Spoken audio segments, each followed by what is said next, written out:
दोस्तों, तो चलिए आज का करंट अफेयर सेशन शुरू करते हैं।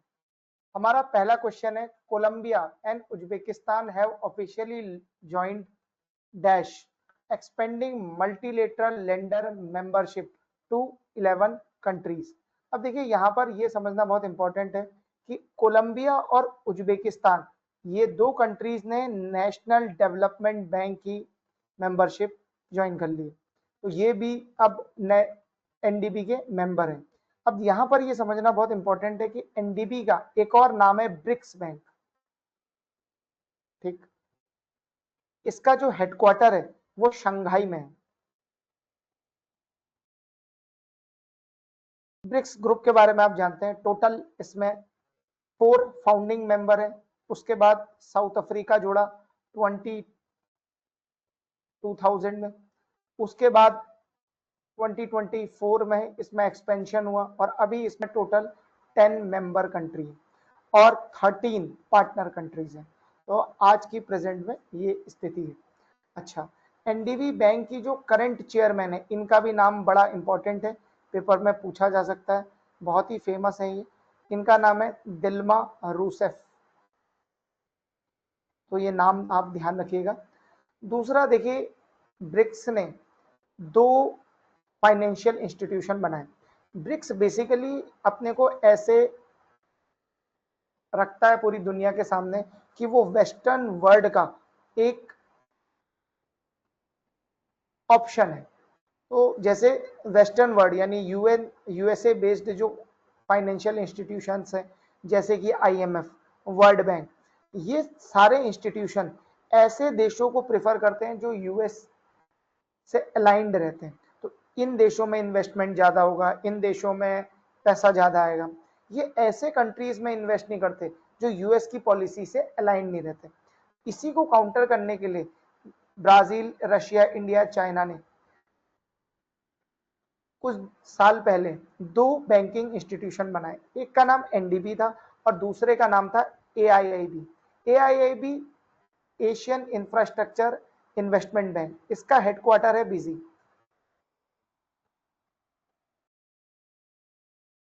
चाइना ने इन 2 बैंकों को बनाने में बहुत इंपॉर्टेंट रोल प्ले किया, इसीलिए दोनों हेडक्वार्टर है चाइना में। अच्छा, इन दोनों बैंकों का जो सेकंड लार्जेस्ट शेयर होल्डर है वो इंडिया है, ये आप ध्यान रखना। और जो फर्स्ट लार्जेस्ट शेयर होल्डर है वो ऑब्वियसली चाइना है। तो ये दोनों बैंक क्या करते हैं, जो एआईआईबी बैंक है वो इंफ्रास्ट्रक्चर इन्वेस्टमेंट बैंक है। ये इंफ्रास्ट्रक्चर रिलेटेड इन्वेस्टमेंट करता है अपने मेंबर कंट्री में और अदर लोगों को लोन देता है। दूसरा, एनडीबी का मेन फोकस है डेवलपमेंट प्रोजेक्ट्स के रिगार्डिंग। तो ये क्या करता है, जैसे मान लीजिए किसी स्टेट में मेट्रो को फाइनेंस करना है तो उसके लिए लोन एनडीबी के थ्रू जाएगा।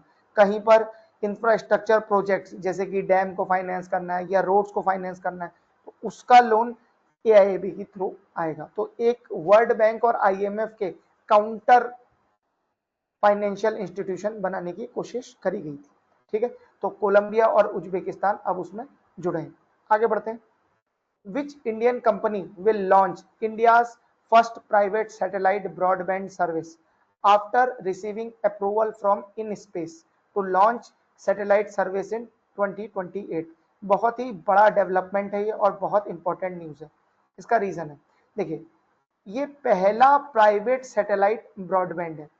अब अभी आपको हाल ही में न्यूज पता लगी होगी कि इलॉन मस्क की स्टारलिंक कंपनी वो भारत में आने वाली है, और भी कई कंपनियां जो भारत में आने वाली हैं वो है अमेजॉन की कुपियर और वन वेब। ये तीनों कंपनी दुनिया में काफी फेमस है और ये satellite service broadband service provide करती हैं। अब देखिए सैटेलाइट ब्रॉडबैंड सर्विस क्या होता है। जनरली जो हमारे घर में वाईफाई राउटर लगे रहते हैं उनमें क्या होता है, एक वायर आता है पूरा। तो अब ये पूरी सर्विस वायर के थ्रू होती है और उसे कहते हैं ऑप्टिकल फाइबर केबल सर्विस। तो पूरा ब्रॉडबैंड जो आपका इंटरनेट है वो उसके थ्रू आता है। पर जो रिमोट एरियाज हैं वहां पर इंटरनेट नहीं पहुंच पाता, तो वहां पर क्या होता है कि सैटेलाइट के थ्रू आप पहुंच सकते हैं। तो इसमें क्या होता है, एक डिश होती है और बाकी सैटेलाइट होती है, पूरा इंटरनेट वायरलेस चलता है। तो एक रिसीवर होगा, एक ट्रांसमीटर होगा और पूरा काम चलेगा। तो ये बहुत अच्छा है कि इंडिया की तरफ से भी एक ऑप्शन आया। अभी तक क्या था, इंडिया में ऐसे ऑप्शन नहीं थे जो सैटेलाइट ब्रॉडबैंड पे ही फोकस करते हैं। इंडिया में हालांकि ब्रॉडबैंड सर्विस प्रोवाइडर है, पर उनका सैटेलाइट की तरफ झुकाव थोड़ा कम है। अब ये जो इंडिया की कंपनी है, इसका नाम है अनंत टेक्नोलॉजी। एक्चुअली ये हैदराबाद बेस्ड कंपनी है, और ये अभी क्या करने वाले हैं, इन्होंने एक 4 टन का सैटेलाइट भेजा है। ये जियो स्टेशनरी सैटेलाइट है। ये 100 जीबीपीएस तक की स्पीड प्रोवाइड करेगा और सैटेलाइट ब्रॉडबैंड सर्विसेज इंडिया में प्रोवाइड करेगा। स्टारलिंक और अमेजॉन और वन वेब के लिए एक इंडियन कॉम्पिटिटर तैयार हो गया। अब देखिए इसका बड़ा फायदा है, अगर आप देखें तो ये जो भी सैटेलाइट ब्रॉडबैंड सर्विस होती है ना, ये रिमोट एरियाज में इंटरनेट पहुंचाने का काम करती है। तो इससे क्या होता है, जो अभी ऐसे एरियाज हैं जो इंटरनेट के थ्रू कनेक्टेड नहीं है पूरी दुनिया से या पर्टिकुलर कंट्री से, तो वहां पर क्या होगा, इंटरनेट पहुंचेगा और वहां के लोगों को भी डेवलपमेंट मिलेगा। ठीक है, तो ये ध्यान रखिएगा, एक इंपॉर्टेंट स्टेप है, माइलस्टोन है फॉर इंडियन कंपनी। आगे बढ़ते हैं। Who has became the first women to be trained as fighter pilot in Indian navy. देखिए एक इंपॉर्टेंट कॉन्टेक्स्ट है जो मैं यहाँ आपके साथ पहले शेयर कर देता हूँ। देखिए इंडियन नेवी में ऑलरेडी वुमेन ऑफिसर है और वो पायलट भी हैं, और बेसिकली वो फाइटर प्लेन नहीं वो उड़ाती हैं। वो क्या करती हैं, जैसे हेलीकॉप्टर्स हो गए, फिर रिकॉनिसेंस एयरक्राफ्ट होते हैं, वो उड़ाती है। ये पहली महिला फाइटर है जो इंडियन नेवी ने रिक्रूट करी है। अब आपके मन में सवाल आ रहा होगा कि नेवी में तो नेवल शिप्स होते हैं ना, उसमें एयरक्राफ्ट का क्या रोल। देखिए एक टाइप का नेवल शिप होता है एयरक्राफ्ट कैरियर। तो भारत के पास बेसिकली 2 एयरक्राफ्ट कैरियर है, और दोनों एयरक्राफ्ट कैरियर में एक तो मिग 29 के जहाज उड़ता है, दूसरा अभी भविष्य में इंडिया ने एक डील करी है राफेल एम की डील, तो भविष्य में राफेल एम भी आएंगे। ठीक, तो ये जो पहली फाइटर वुमेन फाइटर पायलट है उनका नाम है सब लेफ्टिनेंट आस्था पूनिया। ठीक, ये आप ध्यान रखिएगा। दूसरा, ये आस्था पूनिया जी जो है वो या तो मिग 29 उड़ाएंगी या भविष्य में आने वाले राफेल उड़ाएंगी। अभी अभी ये पास हुई। तो देखिए जैसा एक पूरी डिग्री होती है जो पास करनी होती है, उसका नाम, ज्यादा फेमस नाम है विंग्स ऑफ गोल्ड। तो ये विंग्स ऑफ गोल्ड अब इन्हें मिल गया, और ये इन्हें मिला है रियर एडमिरल की तरफ से। ठीक, तो ये ध्यान रखिएगा, ये बड़ा इंपॉर्टेंट अपडेट है। आस्था पूनिया जी का नाम भी ध्यान रखिएगा। आगे बढ़ते हैं। Which billionaire entrepreneur has announced the launch of new political party in United States called America party. अगर आप न्यूज को फॉलो करते हैं और उसमें भी इंटरनेशनल न्यूज, तो ये बात आपको पहले से ही पता होगी। देखिए इलॉन मस्क है इसका आंसर, और इलॉन मस्क पहले ट्रंप के काफी सपोर्टर रहे। ये 2024 में one of the largest donors थे रिपब्लिकन पार्टी के, और इन्होंने ट्रंप का पूरा सपोर्ट किया। पर हुआ क्या, जैसे जैसे ट्रंप सत्ता में आए वैसे वैसे टसल बढ़ने लगी इलॉन मस्क और डोनाल्ड ट्रंप के बीच में। अब डोनाल्ड ट्रंप एक बहुत इंपॉर्टेंट बिल लाने वाले हैं जिसका नाम है वन बिग ब्यूटीफुल बिल। अब इसमें क्या हो रहा है,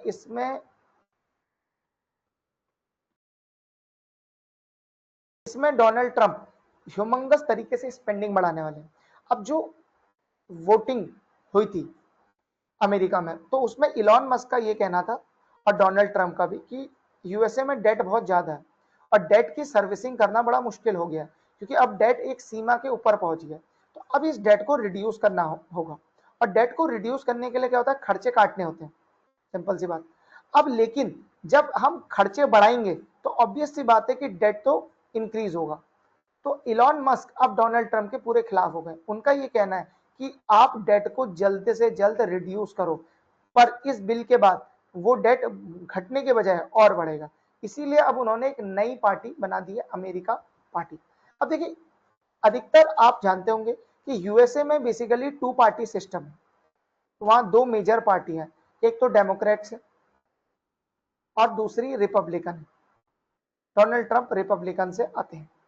अब ऐसा नहीं है कि वहां केवल 2 पार्टियां, और भी पार्टी हैं, पर वो काफी छोटी हैं। अब यूएसए का इलेक्टोरियल सिस्टम कुछ ऐसा है कि अगर आप इन छोटी पार्टी को वोट दोगे ना, तो ये कभी सत्ता में नहीं आएंगे। तो लोग क्या करते हैं, वहां इनको वोट ही नहीं डालते, वो डालते हैं बड़ी पार्टियों को वोट। अब अगर अमेरिका पार्टी आएगी भविष्य में, तो अमेरिका पार्टी क्या इस सिस्टम को बदल सकती है? इसका आंसर है हाँ, बिकॉज इलॉन मस्क के पास बहुत ही पैसा है और वो ऐसे व्यक्ति हैं जिनका इन्फ्लुएंस भी बहुत है। तो हो सकता है कि अमेरिका पार्टी एक थर्ड अल्टरनेटिव के रूप में उभर कर आए इन दोनों के सामने। तो एक बड़ी पार्टी बन सकती है, जैसे जैसे आगे डेवलपमेंट होगा वैसे देखा जाएगा।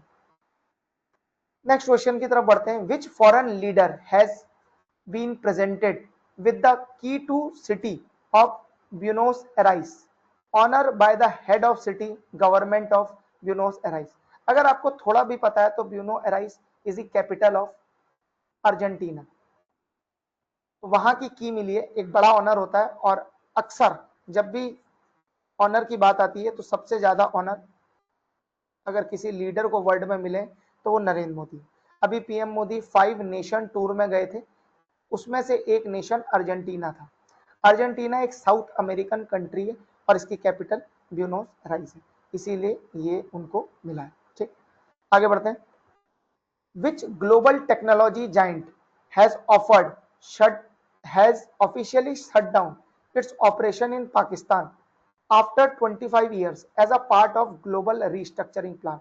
देखिए, रीस्ट्रक्चरिंग तब की जाती है जब या तो बिजनेस में बहुत बड़े बड़े चेंज आ रहे हो या कंपनी बढ़िया ना कर रही। तो इसका सही आंसर है माइक्रोसॉफ्ट। देखिए, माइक्रोसॉफ्ट क्या कर रहा है, धीरे धीरे एआई के हिसाब से अपनी कंपनी को ढाल रहा है। अब उसमें रीजन क्या है, एक तो माइक्रोसॉफ्ट वाले क्लाउड सेंट्रिक जा रहे हैं। तो अगर आप विंडोज 11 में देखें तो पूरा सिस्टम क्लाउड सेंट्रिक है। दूसरा, अब ये क्या कर रहे हैं, पार्टनर ड्रिवन बिजनेस मॉडल बना रहे हैं। अब जितनी भी छोटी छोटी मार्केट है जहां से सिग्निफिकेंट रेवेन्यू नहीं आता माइक्रोसॉफ्ट को, वहां से ये वाइंड अप कर रहे हैं। इसी श्रृंखला में पाकिस्तान भी एक ऐसा कंट्री है जहां से इन्होंने वाइंड अप कर दिया। अब देखिए, इसका इंपैक्ट पाकिस्तान को क्या पड़ेगा, पाकिस्तान पर इसका बड़ा इंपैक्ट पड़ेगा। और एक और जगह इसका इंपैक्ट पड़ेगा, वो है जॉब लॉस में। देखिए, टोटल अभी माइक्रोसॉफ्ट की तरफ से डेटा आया था कि Microsoft will reduce 9,100 jobs which is 4% of total workforce of Microsoft. तो छोटे छोटे कंट्रीज से वो लोग अब शट डाउन कर रहे हैं और वो क्लाउड सेंट्रिक बिजनेस और पार्टनर ड्रिवन बिजनेस मॉडल की तरफ बढ़ रहे हैं और वो अपने सिस्टम को एआई प्रूफ बनाने की कोशिश कर रहे हैं। तो इसलिए इसीलिए कंपनी में रिस्ट्रक्चरिंग चालू है और जितने भी लॉस मेकिंग बिजनेस है वो सब धीरे धीरे बंद किए जा रहे हैं। Next question. Which F1 driver has won 2025 British Grand Prix? The correct answer is Lando Norris. अभी आपको रिसेंटली, अगर आपने प्रीवियस वीक का करंट अफेयर देखा होगा, तो लैंडो नॉरिस ही वो व्यक्ति थे जिन्होंने ऑस्ट्रियन जीपी जीती थी। तो लगातार ये दूसरी ग्रैंड प्रिक्स जीतने में सक्सेसफुल रहे और बहुत ही बढ़िया ये प्लेयर है। मैक्लेरेन की तरफ से ये रेस करते हैं। ठीक, ये ध्यान रखिएगा। आगे बढ़ते हैं। The international day of cooperatives was observed on July 5। The theme of this is, देखिए सबसे पहला क्वेश्चन तो यही है कि इंटरनेशनल डे ऑफ कोऑपरेटिव्स ये कब ऑब्जर्व किया गया है। तो सही आंसर है जुलाई 5। देखिए, यूनाइटेड नेशंस ने इंटरनेशनल ईयर ऑफ कोऑपरेटिव्स घोषित किया है 2025 को। तो ये भी एक इंपॉर्टेंट क्वेश्चन है, इसको आप ध्यान रखिएगा। इस डे की थीम क्या थी, cooperatives driving inclusive and sustainable solution for better world. देखिए, सबसे पहले थोड़ा कोऑपरेटिव्स को समझ लेते हैं। देखिए, कोऑपरेटिव्स जो होते हैं वो प्राइवेट कंपनी की तरह काम नहीं करते हैं। कोऑपरेटिव्स वो बिजनेस होते हैं जिसमें जो ओनर है वो इंप्लॉय होता है कंपनी।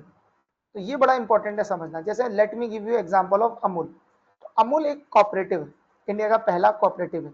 ठीक, अब ये पूरा डेयरी बिजनेस है, तो जितने भी लोग इसको मिल्क सप्लाई करते हैं वो सब इसके ओनर है। तो farmers are the owners of Amul. So whatever profit Amul बनाता है वो सारा फार्मर्स को जाता है और फार्मर के वेलफेयर में उसका यूज होता है। तो ये एक बड़ा इंपॉर्टेंट है केस है।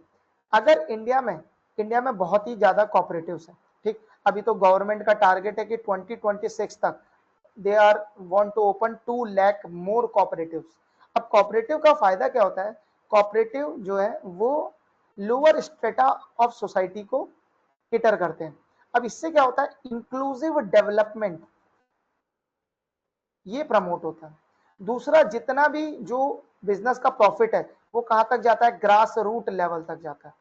इससे क्या होता है कि जो इकोनॉमिक इनइक्वालिटी है वो सोसाइटी में रिड्यूस होती है और सस्टेनेबल डेवलपमेंट की तरफ सोसाइटी बढ़ती है। इवन दो गवर्नमेंट ने नेशनल कोऑपरेटिव पॉलिसी ये निकाल दी है, और ये national cooperative policy from 25 to 45 यानी 2025 से 2045 यानी 20 साल की ये कोऑपरेटिव पॉलिसी। अभी मैंने आपको बताया कि 2026 में गवर्नमेंट का टारगेट है 2 लाख PACS यानी प्राइमरी एग्रीकल्चर क्रेडिट सोसाइटी, ये भी एक टाइप के कोऑपरेटिव्स होते हैं, इन्हें डेवलप करना है, इन्हें एस्टेब्लिश करना है, और ये टारगेट गवर्नमेंट को अचीव करना है February 2026 तक। ठीक, चलिए आगे बढ़ते हैं नेक्स्ट क्वेश्चन की तरफ। Union home and corporation minister Amit Shah, तो ये पहला देखिए इंपॉर्टेंट आपके लिए डेटा हो गया कि जो होम और कॉर्पोरेशन मिनिस्टर है वो कौन है, Amit Shah. has laid the foundation stone for India's first national cooperative university, त्रिभुवन सहकारी यूनिवर्सिटी। तो यूएन का ये ईयर है, इंटरनेशनल ईयर ऑफ कोऑपरेटिव्स, तो इंडिया में इस पर बहुत सारे काम हो रहे हैं। उसी श्रृंखला में त्रिभुवन सहकारी यूनिवर्सिटी का स्टैब्लिशमेंट हुआ है। ये हुआ कहाँ है, आनंद गुजरात में। अच्छा, आनंद ही वो प्लेस है जहां से इंडिया का पहला बड़ा कोऑपरेटिव निकला, और उसका आंसर है अमूल। अमूल की जो स्टार्ट है वो आनंद विलेज से ही हुई है। ठीक, ये आप ध्यान रखिए। इस पूरे फंक्शन में गुजरात के CM भूपेंद्र भाई पटेल ये भी प्रेजेंट थे।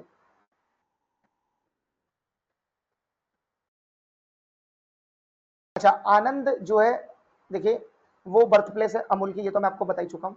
अब इस पूरी यूनिवर्सिटी का जो फोकस है ना वो एक्चुअली 3 एरियाज में रहेगा। तो पहला एरिया है कॉर्पोरेशन का, दूसरा है इनोवेशन का, और चौथा है तीसरा है एम्प्लॉयमेंट का। ये 3 एरिया में इसका फोकस रहेगा, और इसका जो मेन ऑब्जेक्टिव है ना वो ये है कि ये प्रिपेयर कर रहे हैं फ्यूचर माइंड्स को और मैन पावर को, जो इंडिया में एक कोऑपरेटिव सेक्टर में इतना बड़ी क्रांति लाने की कोशिश करी जा रही है। तो उसमें क्या होगा, एक तो ट्रेंड मैन पावर की बड़ी आवश्यकता पड़ेगी, दूसरा प्रोफेशनल लोगों की उसमें आवश्यकता है। तो उसके लिए हम क्या कर रहे हैं, एकेडमिक यूनिवर्सिटी बना रहे हैं ताकि ऐसे लोगों को ट्रेन किया जा सके जो कल को कोऑपरेटिव सेक्टर को संभाल सके। और कोऑपरेटिव सेक्टर अगर इंडिया में राइज किया तो एक बूमिंग सेक्टर होगा जिसकी वजह से बहुत सारी जॉब क्रिएशन भी होगी। ठीक, तो चलिए नेक्स्ट क्वेश्चन की तरफ बढ़ते हैं। Who won the inaugural edition of NC classic 2025, a world athletics gold event held at Bengaluru, world athletics gold event. अब देखिए who won inaugural edition, the correct answer is Neeraj Chopra. ठीक, अब देखिए इस पूरे टूर्नामेंट में जो नीरज चोपड़ा ने गोल्ड लिया वो लिया 86.8 मीटर जेवलिन थ्रो करके।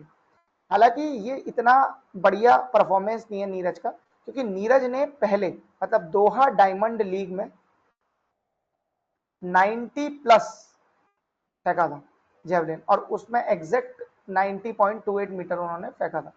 ठीक, तो ये एक नया नेशनल रिकॉर्ड था और नीरज का अब तक का बेस्ट परफॉर्मेंस था।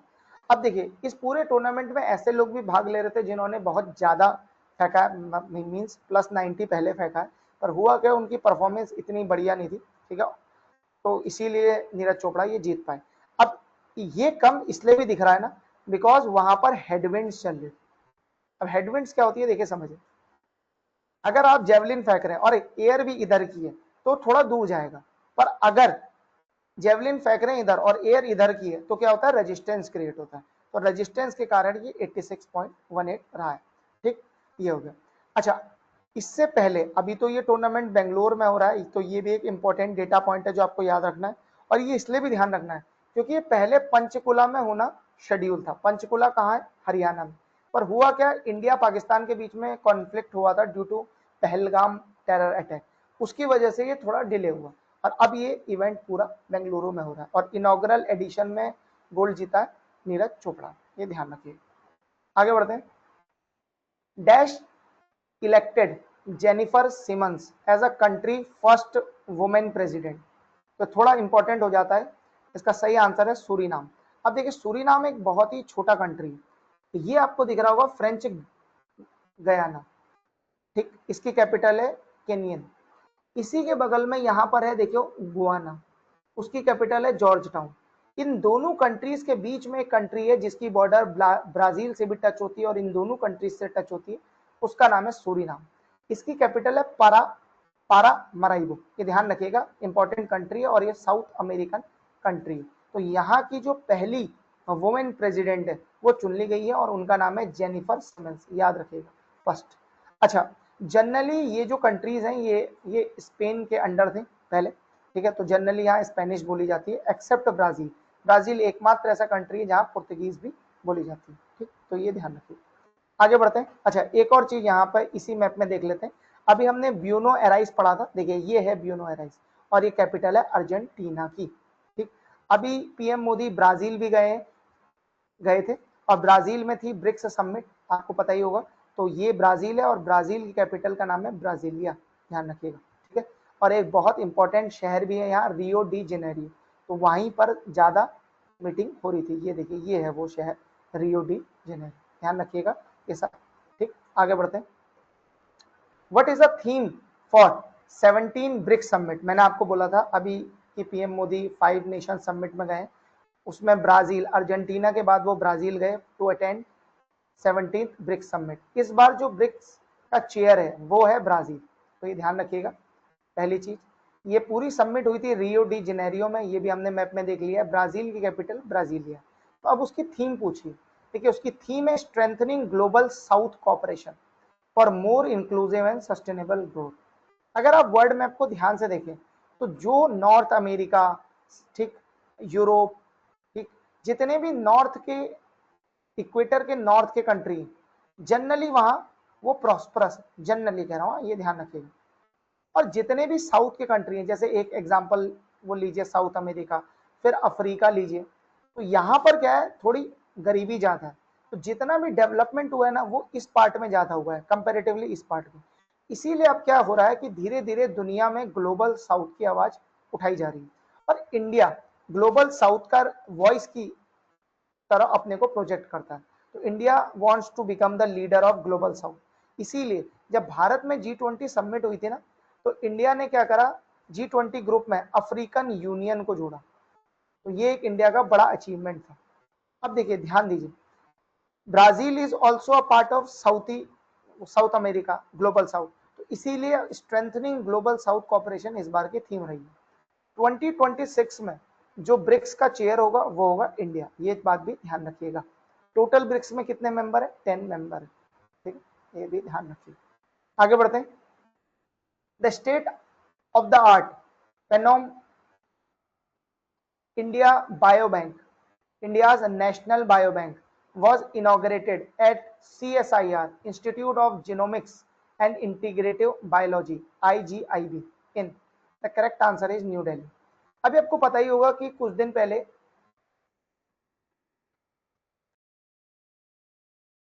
एक बहुत ही पुराना जानवर था, उसका नाम था डायर वुल्फ, उसके 3 यंग वंस को डेवलप कर दिया गया था यूएसए की एक यूनिवर्सिटी के द्वारा। अब थोड़ा मैं आपको एग्जांपल देता हूं, आपको बड़ा कॉमन लग रहा होगा डायर वुल्फ, क्या वुल्फ तो होते ही हैं। ये 5000 ईयर पहले एक्सटिंक्ट हो गया था, फिर इसका डीएनए निकालकर इसके बच्चों को दोबारा पैदा किया गया। अब देखो, अब इससे क्या पता लगता है, इससे पता लगता है बायोबैंक की यूज। तो बायोबैंक क्या है, बेसिकली एक बायोबैंक होता है, एक जीन बैंक होता है, ठीक। तो बायोबैंक का बेसिक यूज क्या है, बायोबैंक का यूज ये है कि हम बायोबैंक से स्टडी कर सकते हैं। स्टडी किस चीज की? डाइवर्सिटी की, कि इंडिया में कितनी डाइवर्सिटी है और कौन सी प्रजाति, मींस कौन से टाइप ऑफ सोसाइटी कहाँ से आई है। जैसे let me give you example, Dravidians कहाँ से आए हैं, तो उनका डेटा वो मैच करेंगे किसी से। फिर ट्राइब्स से हमारी वो कहाँ से आई हैं, फिर आर्यंस कहाँ से आए हैं, तो ये सब डेटा उसमें रखा जाता है। अब हुआ क्या कि यूके ने एक बायो बैंक बनाया, तो उनकी तरफ से काफी इंटरेस्टिंग रिजल्ट्स आए। तो उन्हीं की तर्ज पर इंडिया में भी एक नेशनल बायो बैंक बनाया गया। अब इसका बेनिफिट क्या है, एक तो इसके काफी बेनिफिट है। पहली बात तो अर्ली डायग्नोस किया जा सकता है किसी भी डिजीज को, ठीक। दूसरा ये क्या करेगा, जैसे ब्लॉस्टर करेगा,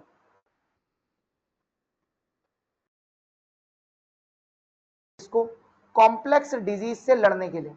अब सोचो, अगर आजकल तो बड़ा सिंपल है, अगर आप किसी का भी डीएनए की जांच करो तो आपको पता लग जाएगा कि इस व्यक्ति को कैंसर हो सकता है या नहीं हो सकता। एक सर्टेन स्पेसिफिक टाइप का डीएनए होता है जिन लोगों को कैंसर होता है, सबको कैंसर नहीं होता।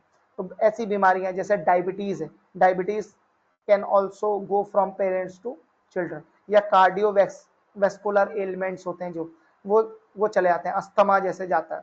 तो ये समझना बहुत इंपॉर्टेंट है कि अगर हम एक जीनोम स्टडी करवाएं किसी पर्टिकुलर कंट्री में, तो हम फ्यूचर में आने वाली डिजीज और करंट डिजीज का बहुत अच्छे से हमारे पास एक सैंपल डेटा रहेगा, तो हम उसको अर्ली डायग्नोस कर सकते हैं और बिल्कुल थेरापॉटिक टारगेटिंग करके डिजीज को एंड कर सकते हैं, और फ्यूचर में आने वाली कॉम्प्लेक्स डिजीज की भी स्टडी कर सकते हैं कि कौन सी डिजीज का कैसा इंपैक्ट पड़ेगा। तो एक अच्छी चीज है, एक बड़ा डेटा बैंक है जो इंडिया के पास रहेगा, और फर्दर फ्यूचर में अगर कोई भी ऐसी बड़ा इशू होता है तो हमारे पास at least we have the data to act upon, that is the thing. तो ये ध्यान रखिएगा, ये न्यू दिल्ली में ओपन हुआ। नेक्स्ट क्वेश्चन की तरफ बढ़ते हैं। Which state government is planning to develop Asia's largest jungle safari in Aravalli Hills? तो देखिए, अगर आपको अरावली हिल्स का लोकेशन पता है तो ये दोनों ऑप्शन तो गए, बिकॉज अरावली हिल्स राजस्थान, हरियाणा और थोड़ा बहुत मध्य प्रदेश में, ठीक। तो ये दोनों ऑप्शन तो बिल्कुल ही गलत हैं। अब देखिए, अरावली हिल्स शुरू कहां से होते हैं, वो थोड़ा बहुत गुजरात से शुरू होकर राजस्थान से होते हुए, ठीक, ये हरियाणा से होते हुए दिल्ली तक जाते हैं, और दिल्ली में जो राष्ट्रपति भवन बना है ना, वो अरावली हिल्स के ऊपर ही। अब देखिए, अरावली हिल्स जो है वो धीरे धीरे खत्म होते जा रहे हैं, बिकॉज ये बहुत ही पुराने हिल्स हैं। अब इसी में क्या हुआ है कि जैसे गुरुग्राम में, मतलब हरियाणा की गवर्नमेंट का ये पूरा इनिशिएटिव है, तो हरियाणा की गवर्नमेंट क्या चाहती है, जो गुरुग्राम का एरिया और नूह का एरिया, अरावली हिल्स का, इसको क्या किया जाए, इसको जंगल सफारी में कन्वर्ट किया जाए। अब इसके पीछे उनके कई ऑब्जेक्टिव हैं। पहला तो ये है कि एक अवेयरनेस फैलाने के लिए, दूसरा है उनका awareness related to what, awareness related to wildlife, flora and fauna. दूसरा उनका है कि बूस्ट करें इको टूरिज्म को। अगर इको टूरिज्म को बूस्ट करेंगे तो इससे क्या होगा, बड़ा फायदा होगा, और इससे जॉब्स जनरेट होंगे, तो इससे क्या होगा, लोकल जॉब्स भी जनरेट होगी। तो ये तीन ऑब्जेक्टिव है हरियाणा गवर्नमेंट के, इसीलिए वो एशिया की लार्जेस्ट जंगल सफारी डेवलप करने जा रहे हैं अरावली हिल्स में। गुरुग्राम, नूह, ये ध्यान रखिएगा, और हरियाणा भी ध्यान रखिएगा। आगे बढ़ते हैं। Which company has acquired India grown business process management, BPM कहते हैं इनको शॉर्ट में, ठीक। एआई रिलेटेड जो इन्हांसमेंट होते हैं, जैसे suppose I am running a particular business, अभी मेरे बिजनेस में एआई का इन्वॉल्वमेंट बहुत कम है सपोज, तो मैं क्या करूंगा, किसी बिजनेस प्रोसेसिंग मैनेजमेंट फर्म से कॉन्टेक्ट करूंगा, and they will align all my systems as per AI. तो ये बहुत इंपॉर्टेंट है, ठीक। इसीलिए इस पूरी कंपनी को एक्वायर किया है कैप जेमिनी। अब देखिए, कैप जेमिनी का आपने बहुत बार नाम सुना होगा। कैप जेमिनी जो है वो फ्रेंच आईटी मेजर है, और ये बहुत बड़ी कंपनी है, मतलब एक्सेंचर और Capgemini, they are big IT companies in the world. तो ये पूरी डील उन्होंने क्या करी है, ऑल कैश में करी, यानी पूरी कंपनी कैश में खरीद ली। ये यूएस में लिस्टेड थी, और एक शेयर इनका लगभग $75 के आसपास का था, ठीक। तो ये ध्यान रखना, ये पूरी डील हुई है $3.3 बिलियन में। अब ये पूरा जो एक्विजिशन है, ये स्ट्रेंथन करेगा कैप जिमिनी की पोजीशन को, पर्टिकुलरली कौन से एरिया में, एआई पावर्ड इंटेलिजेंट ऑपरेशन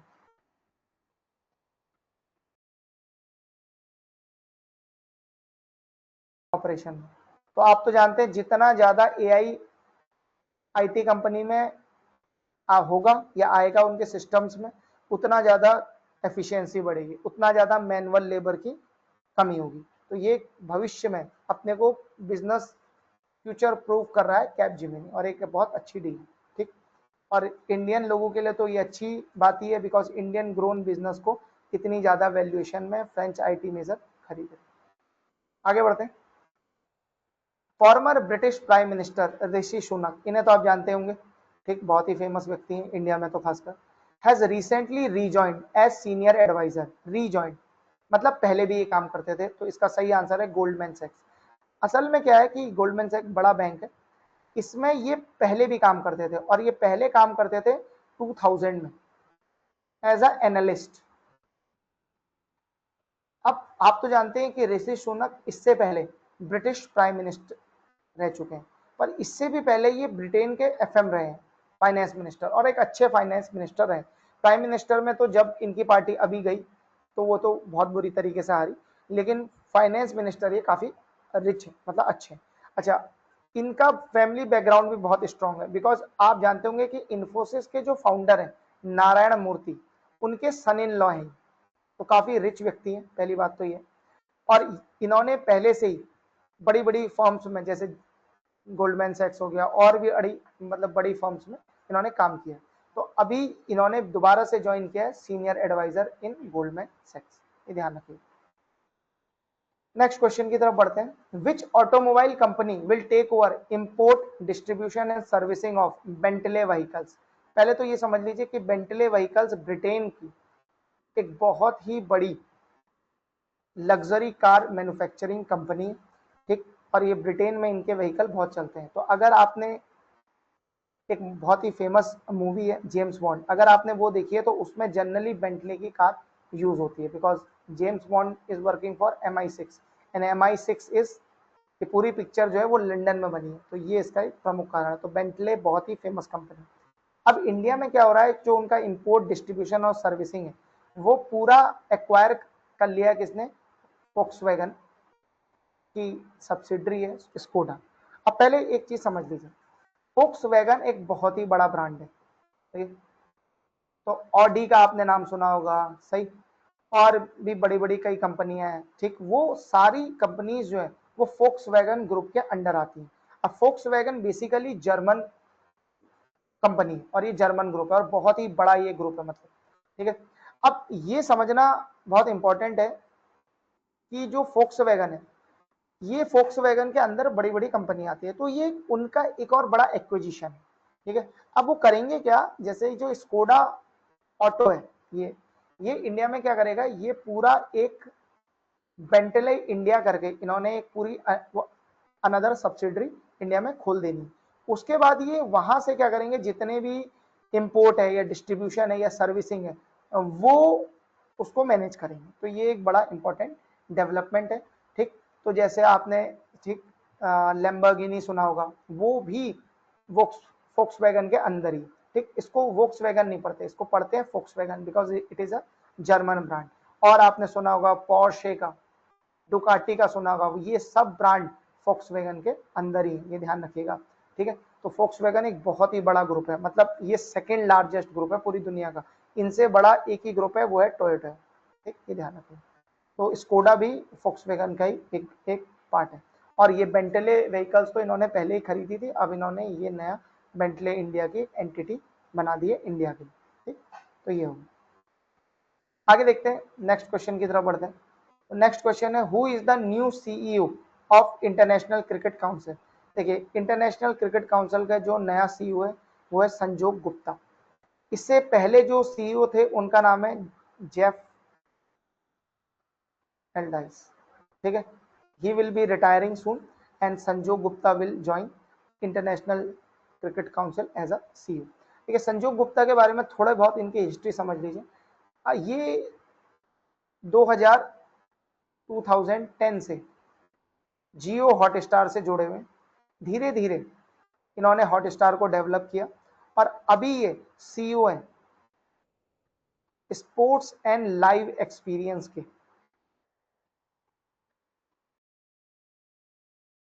जियो हॉटस्टार में। तो ये इनका प्रीवियस जॉब है, और अभी ये स्विच करेंगे इंटरनेशनल क्रिकेट काउंसिल में। 2500 लोगों ने इस पोस्ट के लिए अपना रिज्यूमे भेजा था इन, और 12 लोगों के इंटरव्यू के बाद इन्हें सेलेक्ट किया गया। तो एक रिगरस प्रोसेस हुई है पूरी, उसके बाद इनको सेलेक्ट किया गया। अब बढ़ते हैं नेक्स्ट क्वेश्चन की तरफ। Who won the Grand Chess Tour 2025 rapid and blitz in Zagreb? अब पहले तो ये समझिए ये है कहाँ, ये है क्रोएशिया नाम का एक कंट्री है वहां पर। तो अगर आपको पता हो तो एक ला टोमेटिना करके फेस्टिवल होता है, तो वो इसी कंट्री में, यूरोपियन कंट्री है। अब देखिए यहाँ क्या हुआ, यहाँ जो विनर है ग्रैंड चेस के, देखिए अगर आपको कुछ भी ना पता हो पेपर में तो एक सिंपल सी ट्रिक है, अक्सर विनर मैग्नस कार्लसन ही होते हैं। तो मैग्नस कार्लसन वर्ल्ड के टॉप प्लेयर है, ठीक है। तो जिस भी टूर्नामेंट में अगर ये भाग लेंगे तो ये जनरली यही जीतते हैं। तो अब तक 10 टूर्नामेंट जीत चुके हैं ये आउट ऑफ 12, और ये अब तक का बेस्ट परफॉर्मेंस रहा है, ठीक है। और ये कौन से टूर्नामेंट जीते हैं? रैपिड और ब्लिट्ज टूर्नामेंट। रैपिड और ब्लिट्ज टूर्नामेंट क्या होते हैं? ये बड़े फास्ट होते हैं, और इसमें क्या होता है, सीधा नॉकआउट होता है, और नॉकआउट के बाद सीधा फाइनल होता है, और बहुत ही जल्दी ये इवेंट हो जाते हैं। तो 30 जून से ये टूर्नामेंट स्टार्ट हुआ था, और 6 जुलाई को ये पूरा वाइंड अप भी हो गया, ठीक। तो इसमें जो फर्स्ट रैंक थी वो तो मैग्नस कार्लसन की थी एज ऑब्वियस। सेकंड जो थे वो वीजली सो थे। थर्ड इंडिया के डी गुकेश थे, और प्राग की रैंक 9th थी, ये ध्यान रखिए, ठीक। ये एक इंपॉर्टेंट डेटा है। आगे बढ़ते हैं नेक्स्ट क्वेश्चन की तरफ।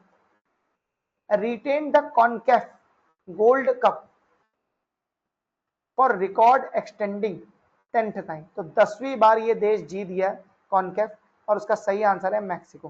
पहले कॉनकैफ गोल्ड कप के बारे में थोड़ा सा जान लेते हैं। ये biennial international main soccer championship है, मतलब 2 साल में ये होती है, हर दूसरे साल ये होती है, आफ्टर 2 years, ठीक।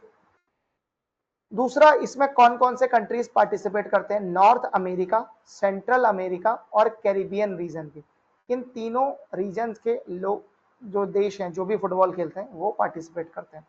अब यहाँ पर ये समझना बहुत इंपॉर्टेंट है कि जो फाइनल हुआ था वो मैक्सिको और यूएसए के बीच में होता है, और पिछले कई सालों से 10 बार ऐसा हो चुका है कि मैक्सिको जीता है।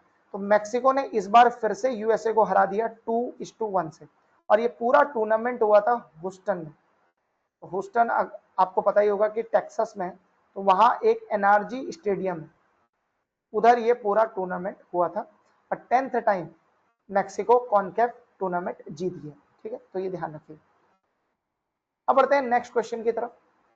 Which US based trading firm was banned by market regulator SEBI for allegedly manipulating Indian bank stock to gain 550 million? The correct answer is Jane Stream। बहुत ही बड़ी न्यूज है फाइनेंशियल सेक्टर की, और इन्होंने टोटल अप्रोक्सीमेटली 4843 करोड़ इतने का इन्होंने profit बनाया। अब देखिए इन्होंने प्रॉफिट बनाया कैसे, मैं आपको बताता हूँ। अगर आपको थोड़ा बहुत पता है मार्केट का, तो इन्होंने क्या किया कि जब निफ्टी डाउन जा रहा था, bank Nifty to be precise, तो जब बैंक निफ्टी डाउन जा रहा था तो इन्होंने क्या करा, एक बड़ी पोजीशन बनाई बाइंग वाली, और ये पोजीशन इन्होंने बनाई फ्यूचर्स में, ठीक है। तो इनके पोजीशन बनाने से अब 4000 is a very huge amount in market, और ये कोई छोटे मोटे प्लेयर नहीं है, ये बहुत ही बड़े प्लेयर है, मतलब काफी बड़े प्लेयर हैं ये मार्केट के, और बहुत ही जाना माना ये नाम है, ठीक है। तो इन्होंने पोजीशन बनाई। अब ये पोजीशन बनाने के बाद क्या हुआ, बैंक निफ्टी थोड़ा बढ़ने लगा, क्योंकि इतनी बड़ी बाइंग हुई है तो बैंक निफ्टी बढ़ने लगा, तो रिटेल इन्वेस्टर ने ये बाय करना शुरू किया। अब जब ये यहाँ पर पहुंचा तो हुआ क्या, ऐसे टाइम पे पुट ऑप्शंस, यानी पुट ऑप्शन तब बढ़ते हैं जब मार्केट जो है वो नीचे की तरफ जाता है।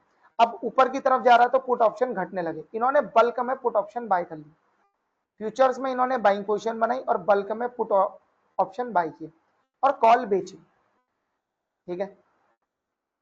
अब देखो जब ऊपर को जाएगा तो कॉल बढ़ेगा, तो वहां पर उन्होंने सेल करा, और पुट ऑप्शन घटेगा, ठीक है। थोड़ा सा कॉम्प्लेक्स है अगर आप ट्रेडिंग नहीं करते हैं तो, अगर आपको इनके बारे में फ्यूचर एंड ऑप्शन के बारे में पता नहीं। इसके बाद इन्होंने क्या करा, जो इनकी बाई पोजीशन थी ना, यहां पर इन्होंने पूरा सेल कर दिया।